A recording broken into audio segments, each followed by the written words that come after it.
بسم الله الرحمن الرحيم والذين جاهدوا فينا لنهدينهم سبلنا وإن الله لمع المحسنين. قابل احترام بھائیوں، دوستوں، بزرگوں، ہمارا یہ اجتماع ایک محنت کے لیے اور یہ انبیاء کرام علیہ السلام کی محنت ہے. اس محنت کے اندر اللہ نے خاصیت رکھی ہے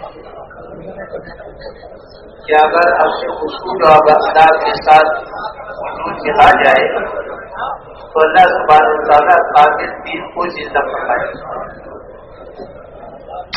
اور دین کی یہ خاصیت ہے، دین اسلام کے اندر اللہ نے خاصیت رکھی ہے کہ اگر اصلی شکل کے وجود میں آ جائے تو اللہ سبحانہ و تعالیٰ دین پر چلنے والوں کا ساتھ دیتے ہیں اور باطل کو مغلوب کر کے دکھائیں گے، دین اور دین والوں کو غالب کر کے دکھائیں گے. اور اس دین کے اندر اللہ سبحانہ و تعالیٰ نے دنیا اور آخرت کی کامیابیاں رکھی ہیں. قابل احترام بھائیوں، دوستوں، بزرگوں، اللہ سبحانہ و تعالیٰ ہمارا خالق ہے، ساری مخلوقات کا خالق ہے، بہت بڑا خالق ہے، اکیلا ہے، تنہا ہے.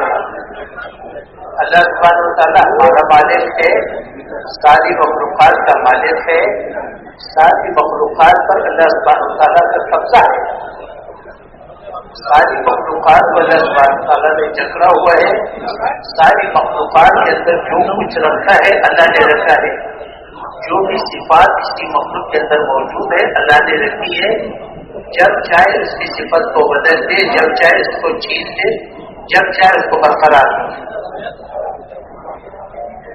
اللہ سبحانہ و تعالیٰ ہمارا رب ہے، ساری مخلوقات کا رب ہے، زمینوں کا، آسمانوں کا، فرشتوں کا، انسانوں کا، جنات کا، ساری مخلوقات کا رب ہے.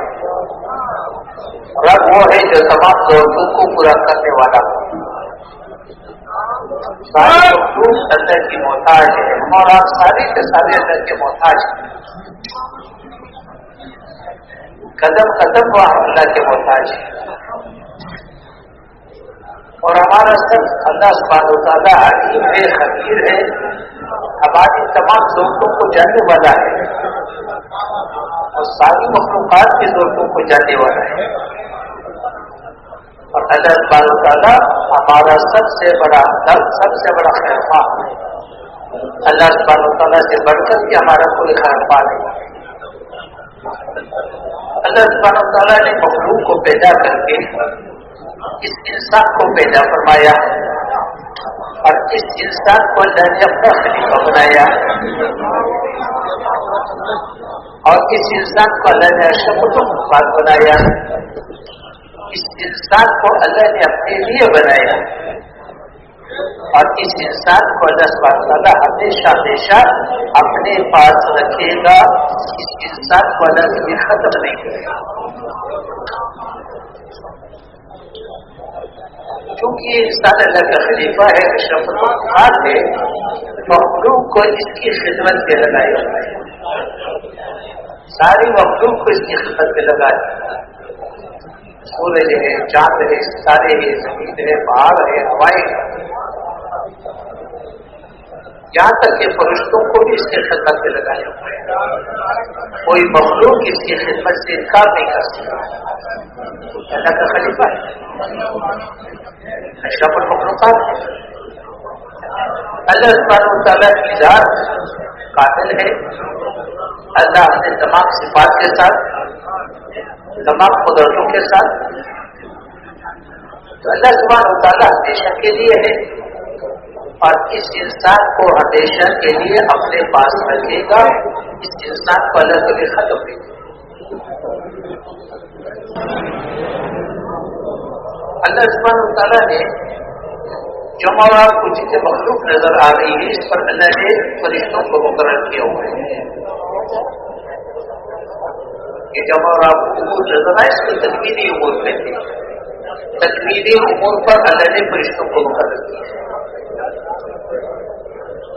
سورج ہے، چاند ہے، زمین ہے، پہاڑ ہے، ہوائیں ہے، پانی ہے، آگ ہے، ڈالنا، روح نکالنا، روزی پہنچانا، بارشیں برسانا، ہوائیں چلانا، حالات کو بدلنا، موسم کو بدلنا، حالات کو بدلنا، یہ سارے اوپر فرشتوں کو اللہ نے مقرر کیا ہے اور یہ احکامات اللہ کے دربار سے آتے ہیں. اس کو تدبیری امور کہتے ہیں. اللہ سبحانہ وتعالی جیسی چیزوں کا خالق ہے ویسے حالات کا خالق ہے. حالات اللہ کے فیصلے سے آتے ہیں اور اللہ سبحانہ وتعالی فرشتوں کو احکامات دیتے ہیں. موسم کے بدلنے کا، ہواؤں کے چلانے کا، بارشوں کے برسانے کا، روزی کے پہنچانے کا، حالات کے بدلنے کا، روح ڈالنے کا، روح نکالنے کا، اللہ فرشتوں کو ہدایت دیتے ہیں جس کے حالات بدلتے رہتے ہیں. تو اللہ سبحانہ وتعالی نے جب انسان کو پیدا فرمایا تو اللہ نے تمام فرشتوں کو اس کے سامنے جھکا دیا، سارے فرشتوں سے سجدہ کرایا. جبرائیل علیہ السلام، میکائیل علیہ السلام، اسرافیل علیہ السلام، ملک الموت، سب فرشتوں سے سجدہ کرایا. اس انسان کو یہ دکھایا کہ تو میرے لیے ہے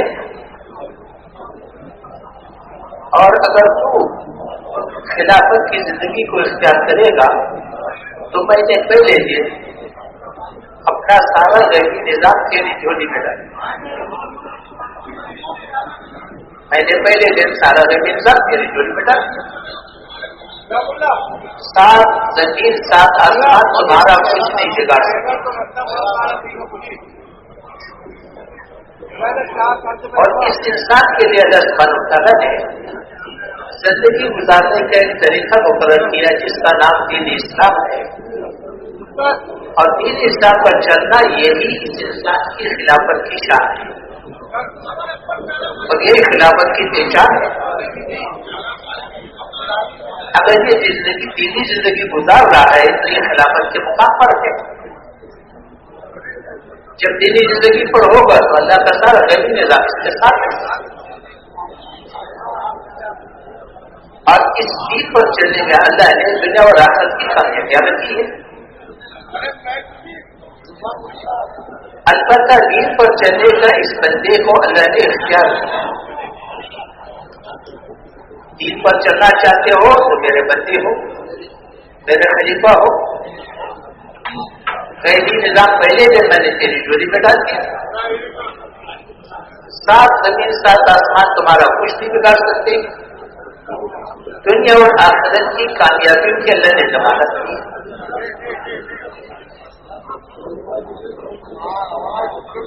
اگر چلنا نہیں چاہتے ہو تو تیرے گلے میں رسی ڈال کر کے نہیں چلاؤں گا، اس لیے کہ دین کے جبر کوئی نہیں. البتہ جو اس نعمت کا انکار کرے گا، اس نعمت کی ناقدری کرے گا تو پھر اللہ کا فیصلہ یہ ہے کہ اس کا نام انسانیت کی فہرست سے اللہ پاک نے کاٹ دیا. اللہ کے دربار میں یہ انسان نہیں رہا، یہ حیوان ہے بلکہ حیوان سے بدتر ہے. پھر فیصلہ یہ ہے کہ باغی ہے، یہ خاشاک ہے جلانے کے لیے، اس لیے کہ بغاوت کی سزا، بغاوت کے لیے باغی کے لیے کوئی معافی نہیں. دنیا کے کسی قانون میں باغی کے لیے معافی نہیں. یہ اللہ کا فیصلہ ہے، اول سے لے کر کے قیامت تک اللہ کا یہی فیصلہ ہے. جب دینی زندگی وجود میں آتی ہے تو اللہ کا غیبی نظام ساتھ چلتا ہے. جب دینی زندگی وجود میں آتی ہے تو اللہ کے سے رحمتیں بستی ہیں. رحمتوں کی خاصیت ہے کہ وہ دلوں پر برستی ہے. دلوں کے اندر 2 قسم کے جذبات ہیں، رحمانی اور انسانی جذبات، شیطانی اور حیوانی جذبات. رحمانی جذبات خیر کی طرف چلتے ہیں، تقویٰ ہے، محبت ہے، ہمدردی ہے، صفائی ہے. اور اسی طرح صبر ہے، دیانتداری ہے. تو یہ جذبات کی پرورش ہوتی ہے جب راحت پہنچتی ہے، تو ان کی طرف چلنا ہر انسان کے لیے آسان ہوگا جس کو راحت پہنچتی ہے، یہ اس کا مزاج بن جائے گا، طبیعت بن جائے گا۔ جو شیطانی جذبات ہے، حسد ہے، کینہ ہے، بغض ہے، دشمنی ہے، کبر ہے، خیانت ہے، ان جذبات کی پھر پرورش نہیں ہوگی، مطمئن ہوگی، پھر ان چیزوں سے بچنا اس کے لیے آسان ہوگا، اس کا مزاج بن جائے گا۔ اب ایک انسان جہاں جائے گا اس سے خیر ملے گا، جس سے واسطہ پڑے گا اس کو خیر ملے گا۔ شر سے بچنا آسان، خیر کی طرف بڑھنا آسان، کیونکہ انسان کو اللہ نے بنایا ہے اشرف المخلوقات، لیکن محتاج بھی بنایا ہے، کیونکہ بیوی کا محتاج ہے، اولاد کا محتاج ہے، حکمران کا محتاج ہے، رعایا کا محتاج ہے، تاجر کا محتاج ہے، زارے کا محتاج ہے، کسکار کا محتاج ہے، قدم قدم کا محتاج ہے۔ انسان اکیلے زندگی نہیں گزار سکتا، اس لیے ایک دوسرے سے واسطہ پڑتا ہے، اس کی ضرورتیں ایک دوسرے کے ساتھ ٹکراتی رہتی ہیں، ایک کی ضرورت دوسرے کی ذمہ داری، اس کی ضرورت دوسرے کی ذمہ داری، ایک کی ضرورت دوسرے کی ذمہ داری۔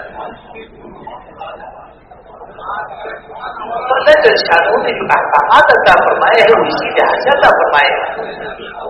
تو قرآن آیا سے کیا چاہتا ہے کہ اللہ نے رعایا کا دن بنا، کہ اللہ نے رعایا کا دن، رعایا کا قرآن سے کیا چاہتا ہے؟ قرآن کا دن بنا۔ والدین اولاد سے کیا چاہتے ہیں؟ اولاد کا دین ہے، اولاد والدین سے کیا چاہتے ہیں؟ والدین کا دین ہے۔ غریب ماتا سے کیا چاہتے ہیں؟ مالدار کا دین ہے۔ مالدار سے کیا چاہتے ہیں؟ کہ غریب کا دین ہے۔ لیکن ان حقوق کا اس وقت لحاظ رکھا جائے گا، ان ذمہ داریوں کو اس وقت کام رکھا جائے گا جب زندگی کی بنیاد ایمان ہو، اللہ ہو، آخرت ہو، دینی زندگی ہو۔ رحمتوں کی خاصیتیں کیا ہے؟ نگریزی پر چلنا آسان، شر سے بچنا آسان، خیر سے بچنا آسان۔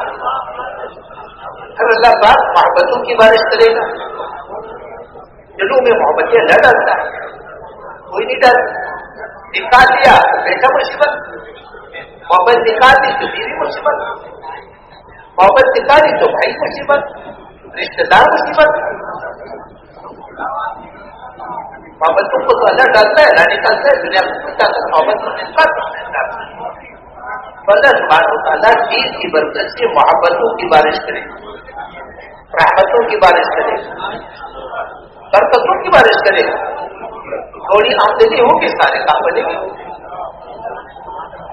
چوپڑی میں رہنے والا کسی کا محتاج نہیں ہو، تھوڑی آمدنی والا اسی کا محتاج نہیں ہو۔ 5,000 کما لیا، یعنی برکت ڈالی، 50,000 سے زیادہ کام بن گیا۔ جب برکت اٹھا دی جاتی ہے تو 50 لاکھ کما لیے لیکن ٹوٹے پورے نہ ہو، گھر میں پہنچا۔ اللہ سبحانہ وتعالیٰ برکتوں کی بارش کرے گا، اطمینان کی بارش کرے گا، جھوپڑی والے کو جھوپڑی میں اطمینان دے گا، بیمار کو بیماری میں اطمینان دے گا، غریب کو غربت میں اطمینان دے گا، مالدار کو مال میں اطمینان دے گا، قرآن کو قرآن میں اطمینان دے گا۔ اللہ ہے۔ ابراہیم علیہ السلام کو آگ نے اطمینان دیا، یوسف علیہ السلام کو جیل میں اطمینان دیا، ایوب علیہ السلام کو بیماری میں اطمینان دیا، اور سلیمان علیہ السلام کو اطمینان دیا۔ اللہ سبحانہ وتعالیٰ دنیا آخرت کی زندگی بنائی، اور پھر اللہ جل شانہ حکمرانوں کو ہمدرد بنا دے گا، خیرخواہ بنا دے گا، رعایا کو تابعدار بنا دے گا، مالداروں کو سخی بنا دے گا، گھر بنا دے گا، خیرخواہ بنا دے گا، اور غریبوں کو قانی بنا دے گا، غیور بنا دے گا۔ 3 دن کا باقا برداشت کریں گے، اسی کے بعد دیکھیں گے.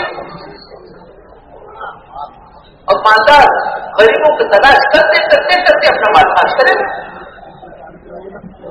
اور زمین آسمان میں دیکھتی ہے. ایسے دور گزرے ہیں، امن کی زندگی ہوگی. امن کی زندگی الگ. خبر کی روشنی دین والے کو ملے گی، خبر کی تنگی سے دین والا بچے گا. آج کا سایہ دین والے کو ملے گا، پولیس رات پر دین والے سے بچے گا. اور سر کا پانی دین والے کو ملے گا. عمل نامہ دائیں ہاتھ میں دین والے کو ملے گا. ہمیشہ کی جنت دین والے کو ملے گی، ہمیشہ کے جنت سے دین والا بچے گا. میرے محترم بھائی وہ دنیا اور آخرت کے جہاز کے دین ہماری ضرورت ہے، اور اس دین پر اللہ نے ضمانت دی ہے دنیا اور آخرت کی کامیابی، اور دنیا اور آخرت کی مصیبتوں کی حفاظت کی اللہ نے ضمانت دی ہے. لیکن یہ کامیابیاں ملے گی کامل دین پر، جزوی دین پر. کامل دین شروع ہوتا ہے ایمان سے.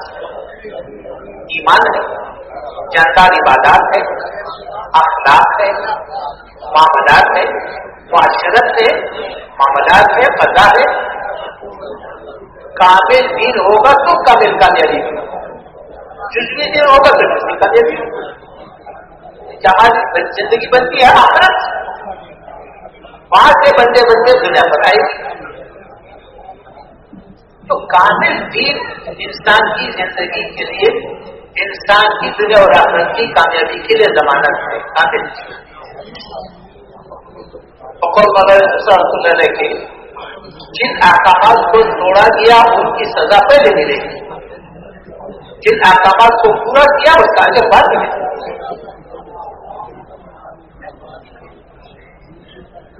ایک تو یہ بات. اگلی بات یہ ہے کہ دینی زندگی وجود میں آتی ہے نبی کی محنت سے. دنیا کو اللہ نے دارالاسلام بنایا، ہر زمانے میں دینی زندگی وجود میں آئی ہے نبی کی محنت سے، اور قیامت تک دینی زندگی وجود میں آئے گی نبی کی محنت سے. دنیا دارالاسلام ہے، کاش سبب ہے ردے کا، شادی سبب ہے اولاد، مختار کل اللہ. کاش جو کاش کو اختیار کرے گا، کاش کی محنت کو اختیار کرے گا، اللہ کی مرضی ہے اس کو غلہ دے یا نہ دے. لیکن عموماً اللہ غلہ دیتا ہے. ساری دنیا کے انسان جنات مل کر کے گندم کا ایک دانہ نہیں بنا سکتے. ساری دنیا کے انسان جنات مل کر کے انسان کے جسم کا ایک کوڑا نہیں بنا سکتے. غلہ تو اللہ دے گا، لیکن فصل اللہ دے گا، لیکن کاش کے بعد دے گا. اولاد اللہ دے گا، شادی کے بعد دے گا. دین کو اللہ زندہ کرے گا، باطل کو اللہ مغلوب کرے گا، نہیں کر سکتے. لیکن کب کرے گا؟ جب نبی کی محنت ہو. ہر زمانے میں دین کو اللہ نے زندہ کیا نبی کی محنت سے.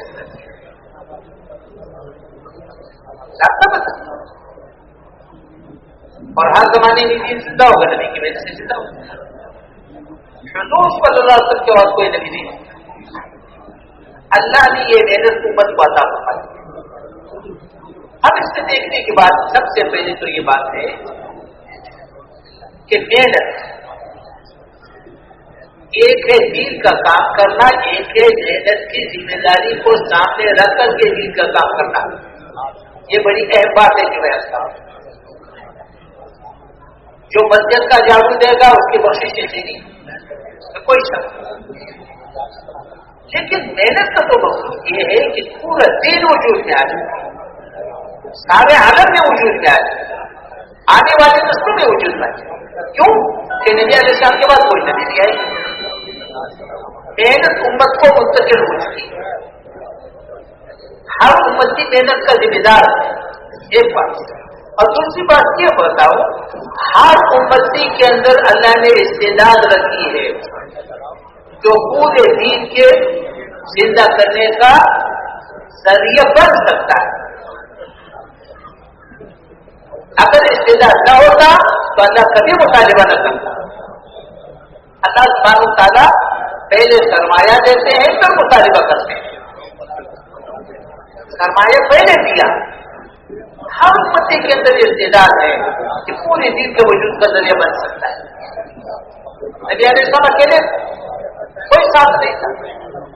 محنت کی ایک مجموعہ بنایا, پورے عالم میں دین پہنچا دیا, آج تک پہنچ گیا.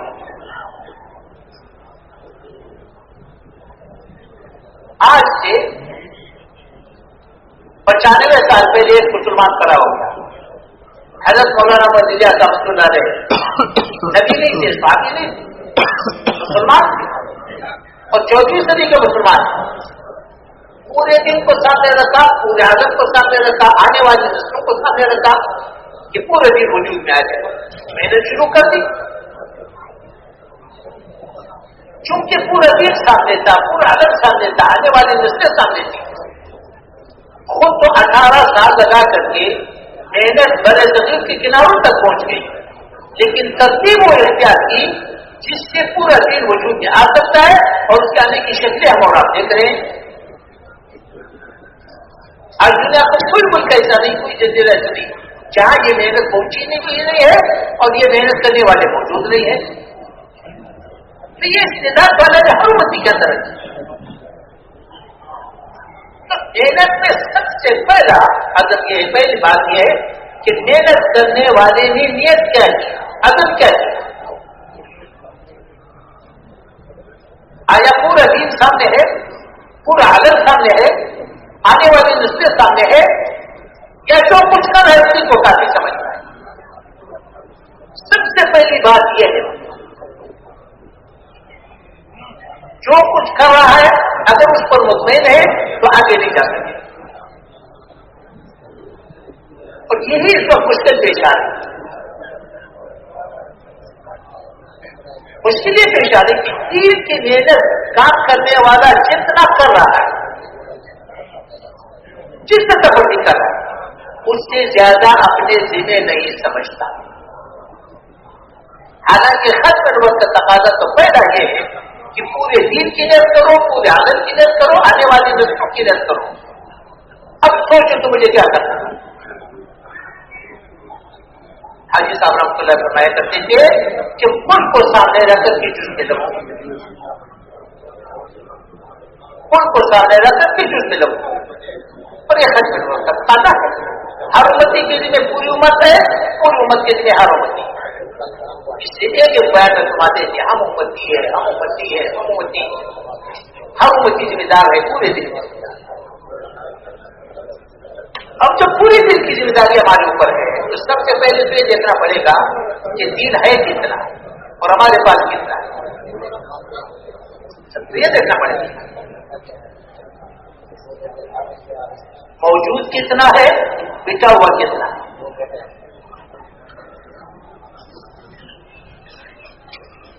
جو دین موجود ہے وہ کتنا ہے, بچا ہوا کتنا ہے. 7 کروڑ انسانی آبادی ہے, 2/3 انسانی آبادی تو کلمے سے معروف ہے.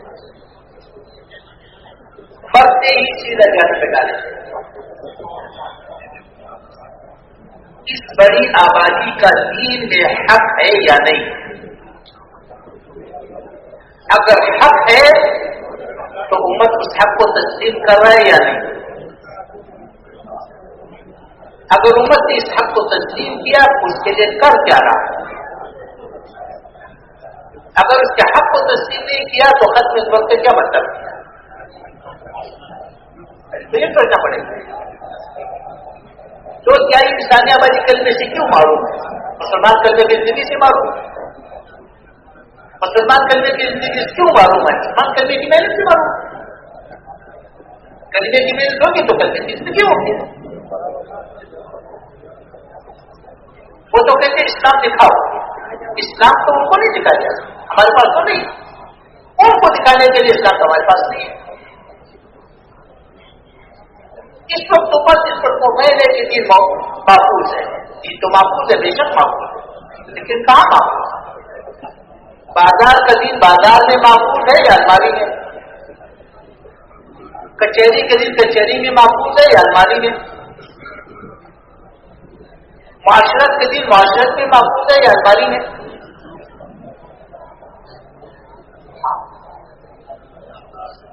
ہمارے گھروں کا دین گھروں میں زندگی محفوظ ہے یا الماری میں؟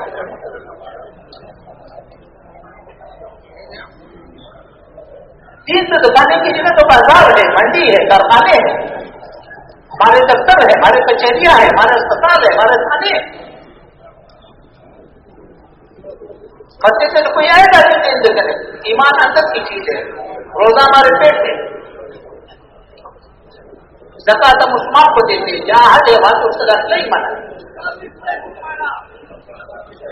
اچھا، ہمارے پاس تو چند عبادات ہیں اور عبادات بھی بے جان عبادات. ناراض نہیں ہونا، میں مجھے کروں افراد کی بات نہیں کروں. افراد کسی زمانے میں ہر زمانے کو موجود ہے، میں امت کی بات کر رہا ہوں. چند بے جان عبادات ہے. پورا دن مسجد کے پورا دن چاردیواری کے اندر بند ہے، باہر بھی تو کوئی شکل نہیں ہے، اور وہ بھی ملک پال والوں کا محتاج. اس سے مفلوج دن دنیا میں نہیں چلے گا. اگر پوری دنیا میں نگاہ ڈالو، کروڑوں مسلمان ہے کلمہ نہیں جانتے. پوری امت میں 10% کو مشکل نماز پڑھتے ہیں، 90% سے پڑھتے ہیں.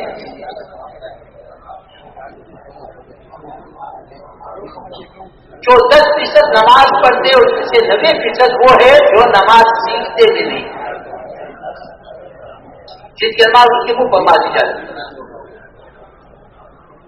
تو چند عبادات کئی یہ حال ہے. کب کے دن معاشرت کا دن، اخلاق، معاملات، معاشرت. تو ہمارے پاس تو اتنا دن بچ گیا، اتنا مٹ گیا.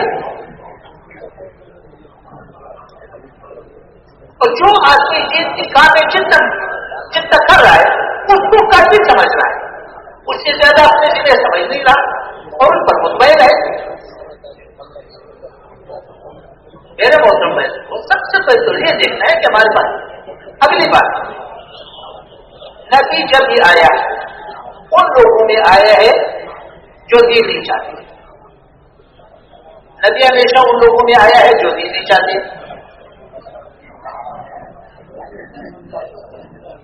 نبی کی محنت کے ہمیشہ 2 مرحلے. پہلا مرحلہ لوگوں کو دین پر آمادہ اور تیار کرنا. اس مرحلے میں نبی لوگوں کے پیچھے پھرتا ہے، لوگ تقسیم کرتے ہیں، نفرت کرتے ہیں، نبی سے بھاگتے رہتے ہیں، نبی کو اذیت دیتے ہیں، نبی کی بات سننے کو تیار نہیں. نبی پیچھے پھرتا رہتا ہے، ان کی اذیتوں کو برداشت کرتا رہتا ہے اور رات کو کھڑے ہو کر کے ان کو اللہ سے مانگتا رہتا ہے، اللہ کو مناتا رہتا ہے. یہ نبی کی محنت کا پہلا مرحلہ ہے. دوسرا مرحلہ جب لوگ تیار ہو گئے، آمادہ ہو گئے، تو اب نبی درمیان میں بیٹھا ہے، لوگ اس پر جمع ہے، نبی کی تقسیم کرتے ہیں، محبت کرتے ہیں، عقیدت رکھتے ہیں، نبی کی بات کو اطمینان سے سنتے ہیں، سینے سے لگاتے ہیں، اس پر عمل کرتے ہیں. یہ ہر نبی کی محنت کا دوسرا مرحلہ ہے. پہلے مرحلے کا نام تبلیغ ہے، دوسرے مرحلے کا نام تعلیم ہے، تربیت ہے، تزکیہ ہے. اب اتنا دین تو بٹا ہوا ہے، تھوڑا سا دین ہمارے پاس بچ گیا.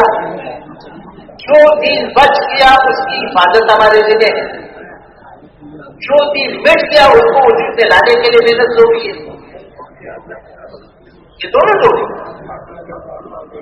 جو مٹ گیا اس کو وجود میں لانا اقامت دین.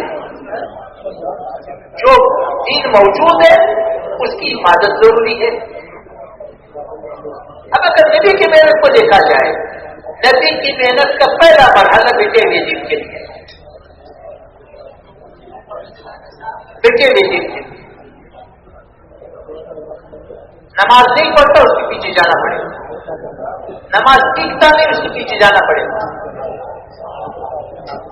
دین جانتا ہے لیکن پر چلتا نہیں. کیوں نہیں چلتا؟ اندر نہیں جاتا.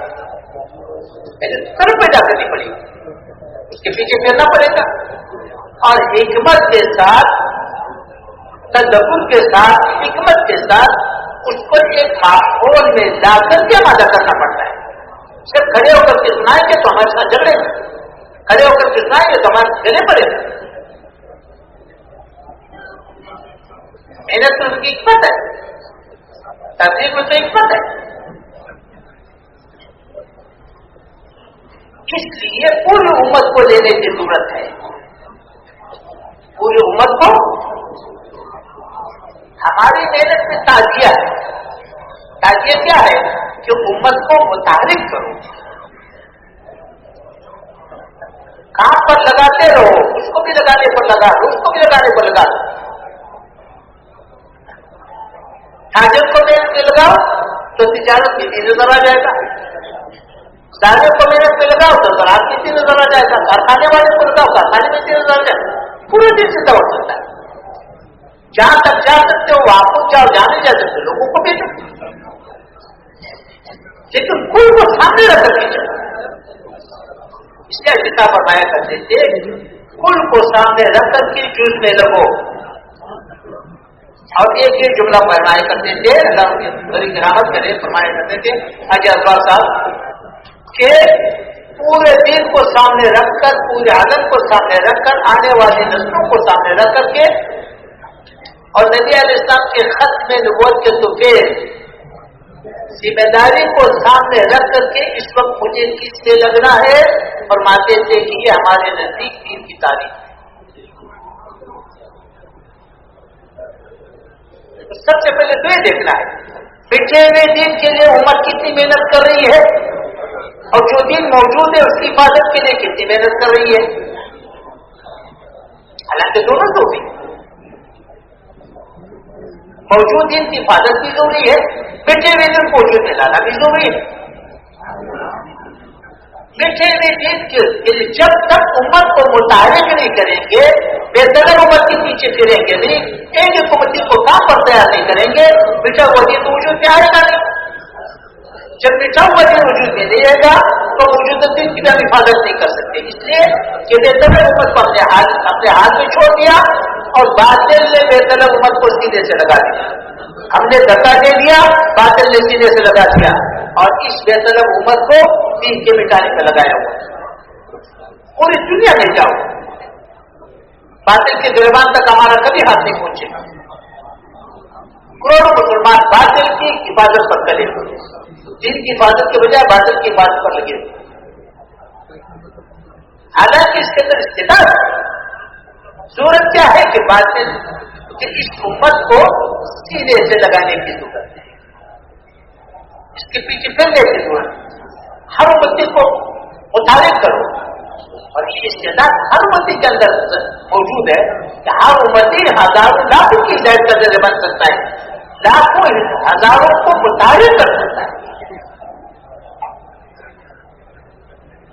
میں چاہتا ہوں ایک امت کو متحرک کرو، مرد کو متحرک کرو، عورت کو متحرک کرو، سارے کو متحرک کرو، آنے والے کو متحرک کرو، اور جو بھی چیز کا جہاں مسلمان ہے، مسلمان کو جو مسلمان اپنے آپ کہتے ہیں ان کو محنت کے لیے متحرک کرو۔ اب اس متحرک کرنے کے لیے جانا پڑتا ہے، گرنا پڑتا ہے۔ جن کے اندر طلب ہے یہ خالص ہونا ہے، جن کے اندر طلب نہیں ہے اپنے آپ کو مسلمان کہتا ہے یہ سونے کی کام ہے۔ اس وقت ہمارے جتنے دینی ادارے چل رہے ہیں کسی بھی شکل کے وہ طلب والوں پر چل رہے ہیں، اور ہر ادارہ دوسرے سے طلب والے کو لے رہا ہے اپنے ادارے کی اہمیت بتا کر کے، اور ہر آدمی ادارے کی اہمیت سے دین کے ہر شعبے کی ضرورت ہے، اور دین کے ہر شعبے کی تکمیل کی ضرورت ہے۔ اب کیونکہ ہمارے سارے ادارے دین کے جتنے بھی ادارے ہیں، جتنے بھی وہ سارے ادارے، تو ہر آدمی اسی کو سامنے رکھ کر کی تکمیل میں لگا ہوا ہے۔ حالانکہ سمجھداری کی بات تو یہ ہے کہ جتنا بھی دیندار طبقہ ہے یا طلب والے ہیں ان کو بے طلب اوپر لگا دو، اس کی زندگی کا حصہ بے طلب لوگوں کو متعلق کرنے پر لگ جائے اور اور اس کی زندگی کا ایک حصہ اپنے ادارے کے اپنے شعبے کے سنبھالنے پر لگ جائے پھر تو پوری عمر متعلق ہو سکتی ہے۔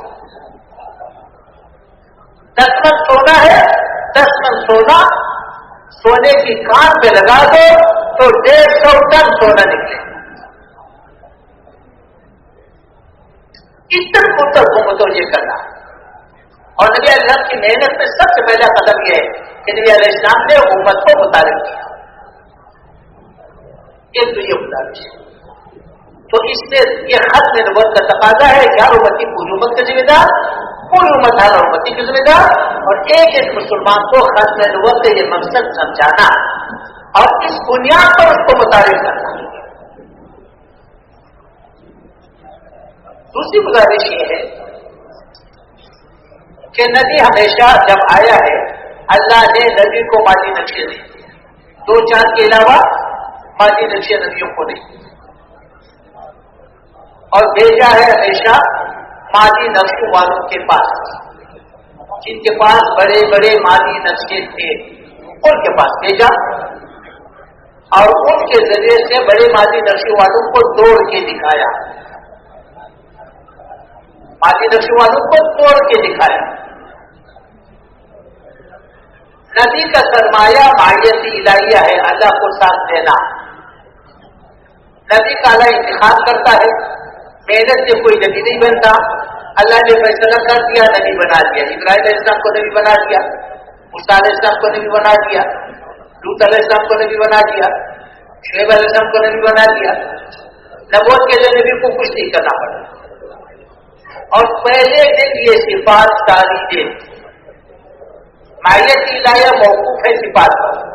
اللہ مومنین کے ساتھ ہے، اللہ صابرین کے ساتھ ہے، اللہ متقین کے ساتھ ہے، اللہ محسنین کے ساتھ ہے۔ یہ وہ قلبی صفات ہے جس کی بنیاد پر بندے کی مدد کی جاتی ہے۔ جس کے پاس یہ صفات ہو تو اللہ اس کے ساتھ ہے۔ نبی کا اللہ نے انتخاب کیا، پہلے دن کامل یہ صفات دے دی، پہلے دن یہ صفات کامل دے دی۔ ان صفات کے بغیر نبی کی محنت چل نہیں سکتی۔ اگر کوئی ان صفات کے بغیر نبی کی محنت کو چلائے گا، یاد رکھو، تو خود بخود محنت مادی بنیادوں پر منتقل ہو، دین والے کو مال والوں کے سامنے جھکنا پڑے گا، اور یہ مخصوص دین اس دنیا میں نہیں چلے گا جب تک اللہ کو ساتھ نہ دے۔ اللہ کو ساتھ دینا ضروری ہے۔ نبی کو تو اللہ نے پہلے سے ساری صفات دے دی، امت کو اللہ نے نبی والا کام نبی علیہ السلام کے ذریعے دیا، لیکن وہ صفات نہیں۔ اب امت کیا ہے؟ اس کے لیے ہمیں پیچھے دیکھنا پڑے گا۔ حضور صلی اللہ علیہ وسلم نے امت کو پہلے امت کو محنت پہلے سکھائی، دین بعد بھی سکھایا۔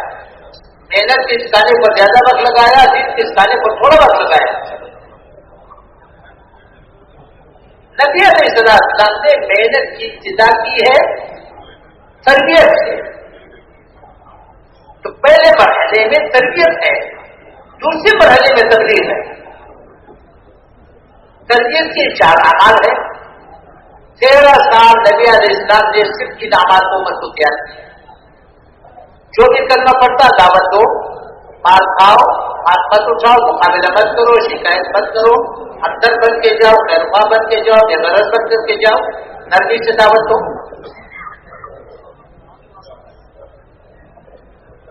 جو بھی کرنا پڑتا اس کو ڈالنا۔ حیات صحابہ پہلا جلد پہلا باب دعوت سے سمجھا کے دیکھا جائے، بیت اللہ پر فرق کا قبضہ تھا۔ نبی علیہ السلام نے زاویہ بنایا ارقم بن ارقم رضی اللہ عنہ کے گھر کو، جو بھی کرنا پڑتا وہاں لے کر کیا، جو بھی کرنا پڑے وہاں لے کر کیا، جو بھی کرنا پڑے وہاں لے کر کیا۔ اور یہ گھر 24 کی آباد، تفصیل کا وقت نہیں، ہر آدمی دیکھ سکتا ہے۔ وہاں پر 3 کام ہوتے ہیں۔ جو قرآن پر نازل ہو رہا تھا اس کی تعلیم ہو رہی، ایمان کی مجلس ہوتی تھی، قرآن سمجھایا جاتا تھا، ایمان کی مجلس ہوتی تھی اور محنت کے مشورے ہوتے تھے. پہلا دعوت، دوسرا تعلیم و تعلم. اور رات کو کھڑے ہو کر کے اللہ کو یہ قرآن سناؤ. تاجد کی نماز فرض تھی اور ہر امتی تاجد کی نماز اہتمام سے پڑھتا تھا. بقول مفتی محمد شفیع صاحب رحمۃ اللہ علیہ کی اللہ پاک جزائے خیر عطا فرما دے، پوری امت کے کو جزائے خیر عطا فرما دے. تو انہوں نے لکھا ہے کہ ہر تاجد کی نماز فرض تھی اور ہر امتی ہر مسلمان کم از کم ایک تہائی رات کھڑے ہو کر کے اللہ کو قرآن سناتا تھا. اپنی ضرورتوں کو قربان کرتے تھے، لوگوں کی ضرورتوں کو پورا کرتے تھے. اور ہجرت تک 13 سال میں ان اعمال کے علاوہ اور کچھ نہیں ہے، اور کچھ نہیں. یہی اعمال، یہ تربیت کے اعمال ہے، یہ نبوت کے اعمال ہے. مقصود ہے زبان کا کلمہ دل میں اتر جائے. اللہ سے لینا سکھایا، اللہ کو منانا سکھایا، اللہ کے سامنے رونا سکھایا، اللہ کو ساتھ لینا سکھایا، ایمان سکھایا، تقویٰ سکھایا، اللہ کے عظمت کا استعداد پر لائے، دین کے لیے قربانیاں دینوں کا عادی بنایا. یہ مقصود. پھر اس کے بعد اثر آیا ہے اب تبلیغ کرو. تبلیغ کیا ہے؟ پورا دین اللہ کا ذہنی نظام ساتھ لے کر کے دنیا کے سامنے جاؤ. اب پیش کرو. 30 سال لگے ہیں تربیت پر فتح مکہ تک، 20 سال. اور پھر اس کے بعد 3 صدیوں میں سے آواز چلائی. یہ نہیں کہ بات بند کر دیا، 3 صدیوں ان آواز کو چلایا. کبھی دعوت غالب تھی، کبھی علم غالب تھا، کبھی عبادت غالب تھی. فتح مکہ کے بعد اللہ نے عبادت کا ڈالنا شروع کر دیا. تو جب پھر جماعتیں پھیلی، ہجرت کے بعد مدرسہ میں جماعتیں پھیلائی تو مشاہدہ کرایا، معیت الہیہ کا مشاہدہ کرایا، دکھا دیا. وہاں مانگ رہے، فرشتے اتر رہے، ہوائیں مستقر ہے، پانی مستقر ہے، آگ مستقر ہے، ہر میدان کے ساتھ جا رہے. سینکڑوں کے مقابلے میں ہزاروں آئے، مار کھائی، ہزاروں کے مقابلے میں لاکھوں آئے، مار کھائی. دکھا دیا. حالانکہ ماضی نقشے نہیں ہے، بات بہت تھوڑے، بہت محدود. کفار کو بھی دکھایا کہ اللہ ساتھ ہے، خود بھی اطمینان ہوا کہ اللہ ساتھ. پہلا مرحلہ تربیت ہے، دوسرا مرحلہ تبلیغ ہے. پھر اس کے بعد کیا ہوگا؟ باطل مقابلے پر آئے گا. جب باطل مقابلے پر آئے گا تو پھر مقابلہ بے روک کے ساتھ رہے گا. پہلے چال چلائے گا، لوگوں کو روکے گا، روک نہیں سکے گا. پھر مقابلے پر آئے گا، مقابلہ پہ بے روک کے ساتھ نہیں. کیونکہ باطل کے سامنے تو ہم ایسے بے بس ہے جیسے ابراہ کے لشکر کے سامنے قریش مکہ بے بس. پھر تو مقابلہ ادا کرے گا. اللہ نے قرآن کریم میں باطل کو مغلوب کرنے کے لیے، باطل کو توڑنے کے لیے 3 طریقے بتائے. اب پھر اللہ جانتا ہے کہ کس کو اختیار کرے گا. پہلا یہ بتایا کہ اللہ پاک ہدایت کو عام کرے گا. کیا کرے گا؟ ہدایت کو عام کرے گا، ہوا چلائے گا، سب لوگوں کو ہدایت دے گا. یونس علیہ السلام کے پوری امت کو اللہ نے اکٹھی ہدایت. دوسرا طریقہ، اللہ نے کارروائی کی، براہ راست کارروائی کی. میں نے پانی برسایا، میں نے ہوا دے دی، میں نے پتھر برسائے، میں نے زمین پرچایا، میں نے آگ برسائی، کر کے دکھایا. اور تیسرا طریقہ، کمزور کے ذریعے بڑے طاقت کو توڑ کے دکھا دیا. جالوت اور تالوت کا واقعہ اسی بنیاد پر سنایا. صحابہ کرام، نبی علیہ السلام اور صحابہ کرام کے ساتھ اللہ نے یہی کیا. قرون اولیٰ نے تمام مسلمانوں کے ساتھ اللہ نے یہی کیا. تو یہ تربیت کا جو دورانیہ ہے یہ لازمی ہے. باطل کو اللہ توڑے گا، نہیں توڑ سکتے، بات بے بس ہے. لیکن باطل کو اللہ سب سے پہلے تو تربیت کا مقصود یہ کہ ہم اللہ کو ساتھ لے، اللہ سے لینا سیکھے، اللہ کو منانا سیکھے، اللہ کے سامنے رونا سیکھ لے، اللہ سے مانگنا سیکھ لے، اللہ کا تعلق حاصل کرے، اللہ کی معرفت حاصل کرے، اللہ کو پہچان لے، تاکہ میں اللہ سے لینا آ جائے، چلی مشکل پڑے اللہ سے مانگنا آ جائے، اللہ کے سامنے آنسو بہانا آ جائے۔ دن کو ہوتے تھے میدان میں، رات کو اللہ کے سامنے کھڑے رہتے، روتے رہتے، سر کے اندر واقعات ہے۔ سب سے زیادہ فتوحات جو ہوئی ہے، جو تیزی سے فتوحات ہوئی، وہ 1000 شہر کے دور میں، کیونکہ نئی حکومت تھی، اس زمانے کے بڑے حکومتوں کو بڑے وقت ہاتھ ڈالا، تو صرف یہ بات سامنے آتی ہے، پیچھے بھی کوئی مشکل پڑتی وہ مدینہ والوں سے پوچھتے، کسی بھی دستور کو پیش آئے مدینہ والوں سے پوچھتے، تو مدینہ میں بیٹھے حضرات ان کی رہبری فرماتے، تو اس رہبری میں فخر لکھتے کہ یوں کرو یوں کرو یوں کرو، اس میں ایک جملے کا تکرار ہے جو قیامت تک ہماری رہبری کے لیے، وہ جملہ یہ ہوتا تھا، تم نے اللہ کی غیبی مدد حاصل کرنے کی اسباب میں کمی کی ہے،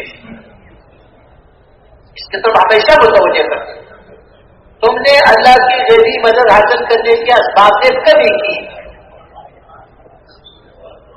جب تک ہم اللہ کو ساتھ نہیں لیں گے ہم کہیں بھی نہیں چل سکیں، نہ دین پر چل سکیں گے نہ دین کی محنت میں چل سکیں گے، اگر کریں گے نہیں دین کی محنت تو ماں والوں کا اپنے آپ کو محتاج سمجھیں گے، جب دین والے ماں والوں کے سامنے جھکیں گے مخلوق دین ہے، اللہ اس کو قبول نہیں کرے گا اور مخلوق بھی اس کو قبول نہیں کرے گا۔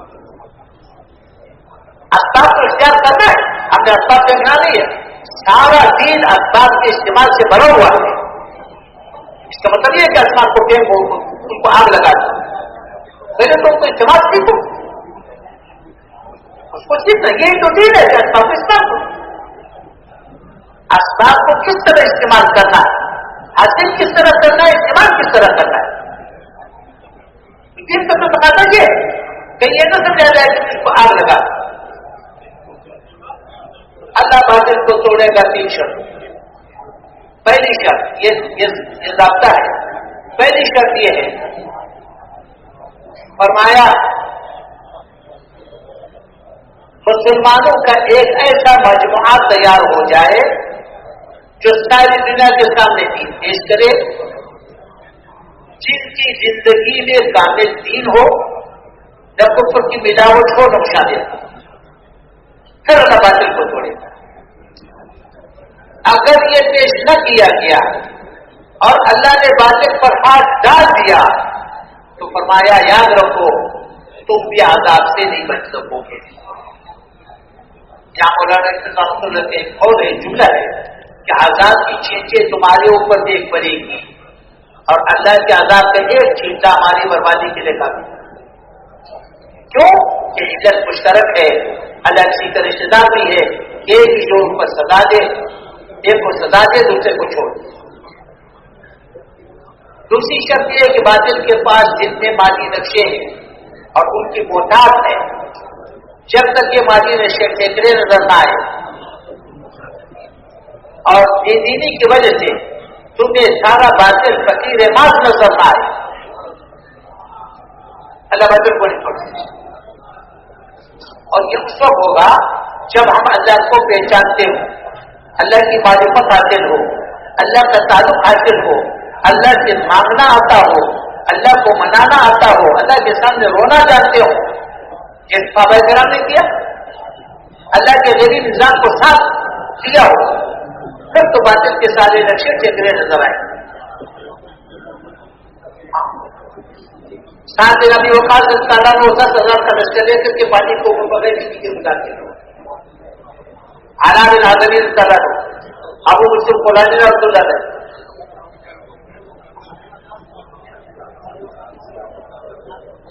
مسلم رحمۃ اللہ نے، اسی طرح حیوانات مستقل تھے، حضرت عبداللہ بن عمر اسلام کا واقعہ ہے، سکینہ اسلام کا واقعہ ہے، عمر بن نافع رحمۃ اللہ علیہ کا واقعہ ہے، ایک آواز پہ ساری جنگل حیوانات سے خالی ہوئی، دعا مانگتے تھے فرشتے اترتے تھے، دعا مانگتے تھے ہوائیں مسافر تھی، پانی مسافر تھا، بارش برستی، اللہ سے لینا سیکھا تو حاصل ملنا اس وقت ممکن۔ اور اگر ہم نے یہ نہ کیا، اللہ سے لینا نہ سیکھا، باطل کے لفظوں کا ہمارے دل میں یقین تھا اور اہمیت تھی، تو پھر اور اللہ نے باطل کو توڑ دیا تو فرمایا ان کے لفظوں پر تم ایک دوسروں کو قتل کرو۔ کیا کرو گے؟ ایک دوسروں کو قتل کرو گے۔ تیسری شرط، آپ قرون اولا میں جتنے فتوحات کی کسی کی کبھی بھی مال غنیمت پر کوئی جنگ ثابت نہیں کر سکتا۔ تیسری شرط یہ ہے کہ جب تک باطل کی ہدایت کی بے چینی نہیں ہوگی اللہ باطل کو نہیں توڑ دے، انتخابی جذبے پر اللہ باطل کو نہیں توڑ دے۔ اس لیے میرا مطلب ہے دوستوں کو ایک محنت ہے، محنت کو اپنی بنیادوں پر لانا، اپنی بنیادوں پر لانا۔